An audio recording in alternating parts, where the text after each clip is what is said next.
సచివాలయంలో global summit ఏర్పాట్లు పని విభజనపై సమీక్ష చేపట్టారు సీఎం రేవంత్ రెడ్డి. మంత్రులు అధికారులతో సీఎం ప్రత్యేకంగా భేటీ అయ్యారు. గ్లోబల్ సమిట్ ఏర్పాట్లపై మంత్రులకు పని విభజన చేయనున్నట్లు తెలుస్తోంది. దీనితో పాటు ప్రజాపాలన వారోత్సవాల నిర్వహణపై సైతం చర్చించే అవకాశం ఉన్నట్లు తెలుస్తోంది. రేపటి నుంచి డిసెంబర్ 9 వరకు ప్రజాపాలన వారోత్సవాలు చేపట్టనున్నట్లు తెలుస్తోంది. డిసెంబర్ 8 నుంచి 9 తేదీల్లో ఫ్యూచర్ సిటీలో తెలంగాణ గ్లోబల్ సమిట్ జరగనుంది. దీనిపై ఇండియన్ స్కూల్ ఆఫ్ బిజినెస్ రూపొందించిన ప్రెజెంటేషన్ పరిశీలించనున్నారు. తెలంగాణ రైజింగ్ 2047 విజన్ డాక్యుమెంట్ రూపకల్పనపై చర్చించనున్నారు.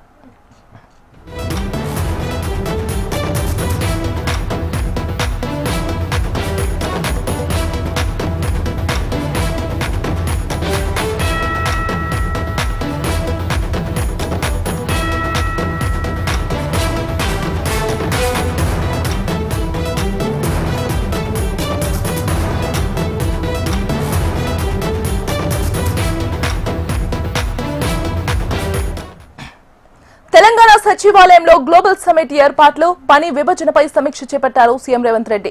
మంత్రులు అధికారులతో సీఎం ప్రత్యేకంగా భేటీ అయ్యారు. గ్లోబల్ సమిట్ ఏర్పాట్లపై మంత్రులకు విభజన చేయనున్నట్లు తెలుస్తోంది.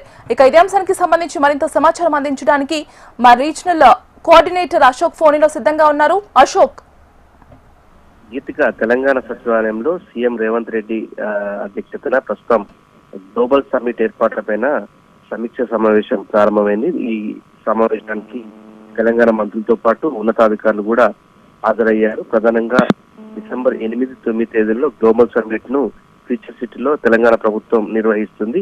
అయితే తెలంగాణ రైజింగ్ 2047 విజన్ డాక్యుమెంట్ కు సంబంధించి రూపకల్పన పైన కూడా సీఎం రేవంత్ రెడ్డి ఇవాళ చర్చించనున్నారు. ఇప్పటికే మంత్రులతో గత 4-5 రోజులుగా కూడా పని వివిధ శాఖలకు సంబంధించినటువంటి రిపోర్ట్లకు సంబంధించి మంత్రులతో సమీక్ష సమావేశం నిర్వహించారు. వాళ్ళ ఫైనల్ గా సమావేశించి దీనికి సంబంధించినటువంటి ఏదైతే గ్లోబల్ సమ్మిట్ విషయంలో మంత్రులకు పని విభజన కూడా చేరున్నారు. దాదాపు గంటన్నర పాటు ఈ సమావేశం జరుగుతుంది. 6:30 గంటలకు సచివాలయంలో సీఎం రేవంత్ రెడ్డి మంత్రులతో కలిసి మీడియా సమావేశం కూడా ఏర్పాటు చేశారు. ప్రధానంగా తెలంగాణ రైజింగ్ 2047 లక్ష్యంతో ముందుకు సాగుతున్నటువంటి తెలంగాణ ప్రభుత్వం ఫ్యూచర్ సిటీలో గ్లోబల్ సమ్మిట్ నిర్వహిస్తుంది. అలాగే ట్రిలియన్ ఎకనామిక్ లక్ష్యంగా ముందుకు సాగుతున్న నేపథ్యంలో గ్లోబల్ సమ్మిట్ అయితే ప్రభుత్వం అత్యంత ప్రతిష్టాత్మకంగా నిర్వహించబోతుంది. సో ఈ నేపథ్యంలోనే ప్రస్తుతం సచివాలయంలో సీఎం రేవంత్ రెడ్డి సమీక్ష సమావేశం నిర్వహిస్తున్నారు. Geethika. Right Ashok, thank you.